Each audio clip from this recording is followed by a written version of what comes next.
Welcome to the 5-Minute Prime Podcast. Quick, actionable tips to master personal finance and real estate investing. In just 5 minutes a day, we'll help you build wealth and achieve financial freedom. Hey, Prime investors, Martin Maxwell here, and welcome back to the 5-Minute Prime Podcast. This is episode 49. Thinking about buying a home in a super expensive city like here in the Bay Area? Does the idea of multi-million-dollar price tags and sky-high monthly payments make your head spin? What if I told you there might be a path where renting locally could actually save you thousands each month? It sounds counterintuitive, I know. We always hear renting is throwing money away. But today we're challenging that conventional wisdom, specifically for high cost of living areas. We're going to run the numbers on buying versus renting locally and explore a strategy that involves investing your down payment elsewhere. Is it really smarter? Let's crunch the numbers and find out. Let's get concrete with an example. Imagine you're eyeing a typical 3-4 bedroom townhouse in a desirable part of the Bay Area, say the Peninsula or South Bay. Based on recent market reports, let's peg the price at $1.5 million. Now, let's figure out the true monthly cost to own this place. We'll assume a 20% down payment, that's $300,000 cash up front, and grab a 30-year fixed mortgage at the current rates, around 6.85%. Your principal and interest payment alone on the $1.2 million loan, that comes out to roughly $7,800 a month. Oh, by the way, try out our GPT cash flow calculator on reiprime.com if you haven't already. But wait, there's much more. Property taxes in this area, factoring in local assessments, are often around 1.2% of the purchase price annually. On $1.5 million, that's $18,000 a year, breaking down to $1,500 per month. Homeowners insurance in California, especially on pricier homes, isn't cheap. Let's conservatively estimate $600 per month. Add typical HOA fees for a townhouse, maybe $500 a month. And finally, don't forget maintenance and repairs. A common rule of thumb suggests budgeting 1% of the home's value per year. That's another $15,000 annually or $1,250 per month. So let's add it all up. $7,865 for P&I, plus $1,500 for taxes, $600 for insurance, $500 for HOA, and $1,250 for maintenance. That brings the total estimated monthly cost of owning this townhouse to around $11,715 per month, nearly $12,000 every month.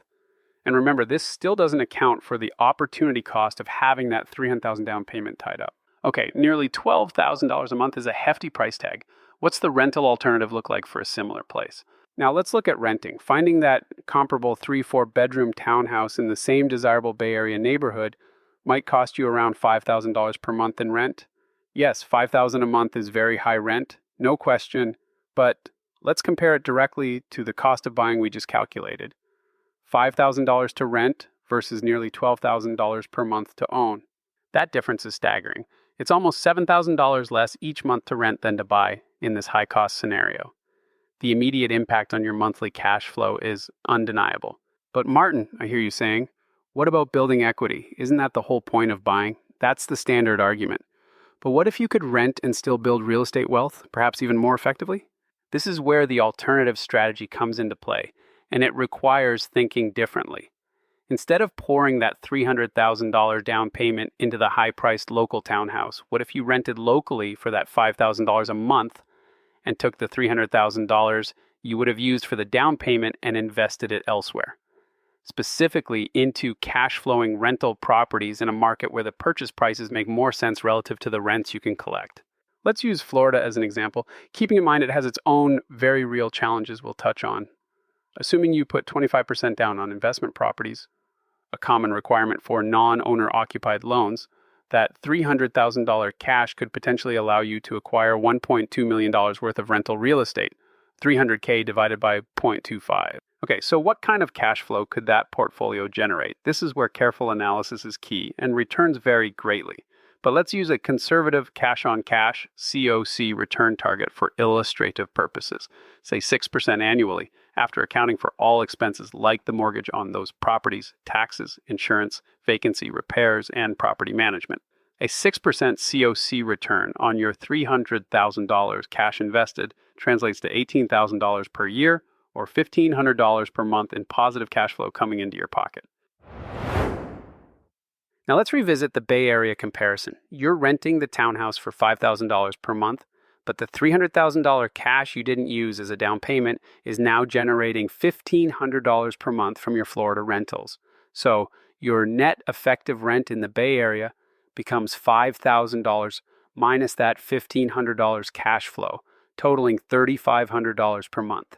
Look at that comparison now. Owning the local townhouse costs nearly $12,000 a month out of pocket, plus the $300K tied up. Renting locally while investing the down payment elsewhere results in a net monthly housing cost of $3,500, and you're simultaneously building equity and capturing potential appreciation in $1.2 million worth of investment properties. It completely reframes the renting is throwing money away argument, doesn't it? You are building real estate wealth, just not in the house you happen to live in. Now, this strategy sounds quite compelling when you lay out the numbers like that, but let's be real. What are the practical considerations and potential downsides? Absolutely, this strategy isn't for everyone, and it requires a clear understanding of the trade-offs. The big advantages are obvious. Potentially huge monthly cash flow savings, $12K versus $3.5K in our example. Greater flexibility if you need or want to move, potentially better liquidity since your capital isn't locked into one expensive primary residence, and the ability to build a diversified rental portfolio faster, pushing you towards the investor side of the cash flow quadrant we discussed back in episode 25. However, the disadvantages and risks are very real. Firstly, Florida was just an example. And as mentioned, investing there or in many other markets right now involves significant challenges, especially with the homeowners insurance crisis making coverage expensive and hard to get, plus rising property taxes in many areas. These factors can severely impact your actual cash flow if not meticulously accounted for. Deep market research, like we covered in episode 16, is absolutely essential for any market you consider. Secondly, managing rentals out of state is not passive in the truest sense. It requires building and overseeing a reliable local team, a great property manager, trustworthy contractors, and so on, which ties into the management principles from episode 18. Thirdly, you miss out on the emotional benefits and potentially some tax advantages associated with owning your primary residence locally. And finally, you're making a calculated bet that the appreciation and cash flow from your investment properties elsewhere will outperform the appreciation you might have gained, minus the much higher costs, from owning locally in the high cost of living area. So, weighing the pros and cons, what's the final verdict on buying versus renting in these expensive markets? Here's the key takeaway, prime investors.